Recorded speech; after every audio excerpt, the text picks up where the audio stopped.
Everybody, my name is Wendy Hernandez, and today I'm going to send you this video to you because I want to explain the exam SAT, because it's really important for us to know it. But first of all, I would like to give you a short definition about what SAT is and when do we have to take it and some aspects to be taken into account if you want to apply. So let's begin. Well, I would like to highlight this part as Scholastic Assessment Test because this was the previous name. The name of SAT have changed several times. They were a Scholastic Assessment Test, then they have another name, and finally they decided just to stay with SAT, simply SAT. But what is SAT? The SAT is an entrance exam used by most college and university to make admissions decisions. This exam is carried out in the United States for admissions to the students to their college, and in order to measure their knowledge and their capacity to analyze and to think very fast. Now let's continue with the functions. Well, the SAT is typically taken by high school juniors and seniors, and the enterprise or the college in charge to provide this exam is the College Board and measures literacy, numeracy, and writing skills. But what does a SAT test? Okay, there are two sessions in the SAT exam. There is math, evidence-based reading and writing, plus an optional essay. And how is the SAT scored? Well, here each section of the SAT is scored on a 200 to 800 point scale, making the perfect score 1,600 points. So that means that you are ready to enter to whatever school or whatever college you want. And how do I know if my SAT score is good enough to get into my dream school? Well, here this answer is not precise because the administration of the current SAT format was in March 2016, and the College Board has released concordance information to help admission officers understand the new scores in relation to the old SAT scores.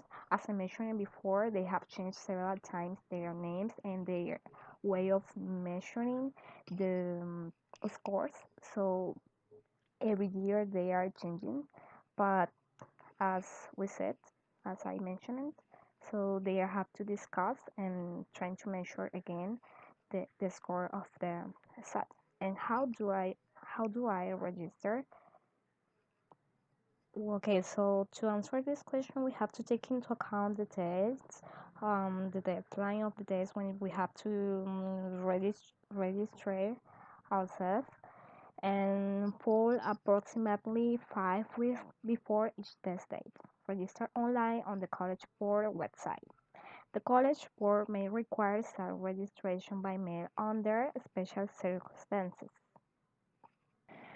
So before moving on to the end, I would like to explain a lot much better the structure of the exam. There are four sections in this exam.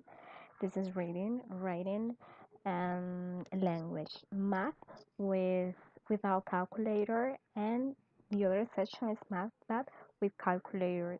As I said before and mentioned it before to this part, the essay, there is a section that is the essay but is optional if you want to take it or not.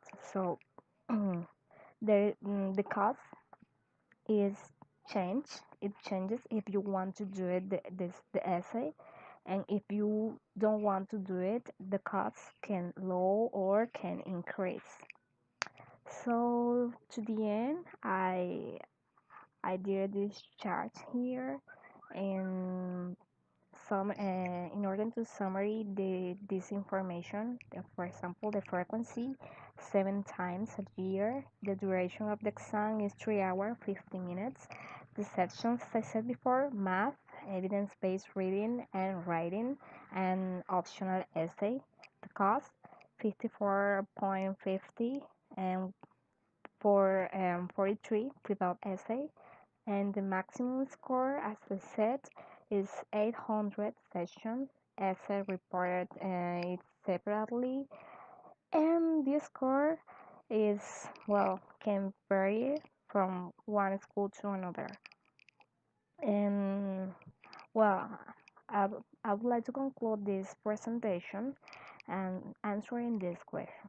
Do we have to take this exam because we are future teachers? Well, in the introduction, I mentioned that this exam is um, carried out in the United States, but it's not necessary to do it only if we have to enter to those colleges. So it's up to you if you want to take it. So I would like to thanks for your attention, and I hope you can find all the information.